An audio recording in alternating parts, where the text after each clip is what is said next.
नमस्कार और रोजाना इंडिया में आपका स्वागत है। आज की ताजा खबरें। यूपी पंचायत चुनाव की तैयारी में जुटे उम्मीदवारों के लिए बड़ा अपडेट आया है। पंचायत चुनाव की वोटर लिस्ट के अंतिम प्रकाशन की तारीख को एक बार फिर बढ़ा दिया गया है। अब ये लिस्ट 22 अप्रैल तक जारी होगी। इससे साफ हो गया है कि पंचायत चुनाव इस बार टाले जा सकते हैं। इस खबर से पंचायत चुनाव की तैयारी में जुटे उम्मीदवारों को तगड़ा झटका लगेगा। हालांकि पंचायत चुनाव के टाले जाने की खबर पूरी तरह से पुष्टि नहीं हुई है। अगर ऐसा होता है तो अगले महीने पंचायतों में प्रशासक बैठा दिए जाएंगे। अमरोहा जिले के नौगावा सदात कस्बे में उस समय सनसनी फैल गई जब एक 20 वर्षीय शिक्षिका घर से स्कूल जाने के लिए निकली और फिर वापस नहीं लौटी। रोजाना की तरह सुबह करीब 7:30 बजे घर से निकली युवती के देर शाम तक घर नहीं पहुंचने पर परिजनों की चिंता बढ़ गई। शुरुआत में परिजनों को लगा कि किसी कारणवश देर हो गई होगी, लेकिन समय बीतने के साथ मामला गंभीर होता चला गया। परिजनों ने जब युवती का पता लगाने के लिए उसके स्कूल में संपर्क किया तो पता चला कि वह उस दिन स्कूल ही नहीं पहुंची थी। इस जानकारी के बाद परिवार के होश उड़ गए और उन्होंने तुरंत उसकी तलाश शुरू कर दी।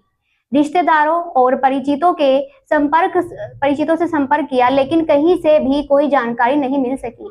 काफी तलाश के बाद युवती के भाई को जानकारी मिली कि वह अमरोहा शहर के मोहल्ला लकड़ा निवासी बिलाल अब्दी नामक युवक उसे बहलाकर अपने साथ ले गया है। इसके बाद परिजनों ने पुलिस में शिकायत दर्ज कराई।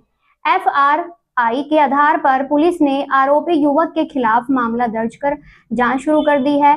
प्रारंभिक जांच में यह भी सामने आया कि दोनों के बीच काफी समय से प्रेम प्रसंग चल रहा था।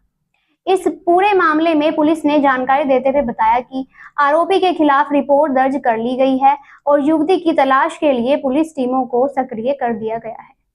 पुलिस का कहना है कि जल्द ही युवती को बरामद कर लिया जाएगा और आरोपी को गिरफ्तार किया जाएगा। पाकिस्तान के प्रधानमंत्री शहबाज शरीफ इन दिनों मध्य पूर्व के बेहद अहम दौरे पर हैं। सऊदी अरब की अपनी कूटनीतिक यात्रा समाप्त करने के ठीक एक दिन बाद वह कतर की राजधानी दोहा पहुंच गए हैं।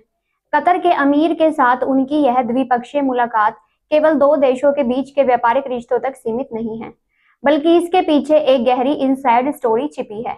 अंतर्राष्ट्रीय मामलों के जानकारों का मानना है कि यह कतर यात्रा वैश्विक राजनीति में बड़े बदलाव का संकेत हो सकती है। वर्तमान समय में शहबाज शरीफ का यह कदम काफी चौंकाने वाला है। सूत्रों की माने तो पाकिस्तान इस समय अमेरिका और ईरान के बीच दूसरे दौर की सीधी बातचीत शुरू करवाने के लिए पर्दे के पीछे से भारी कूटनीतिक प्रयास कर रहा है। मध्य पूर्व में लगातार बढ़ते तनाव और संघर्ष के बीच पाकिस्तान खुद को एक अहम सूत्रधार के रूप में पेश करना चाहता है। क्योंकि ईरान पाकिस्तान का पड़ोसी देश है और अमेरिका उसका पुराना सहयोगी रहा है।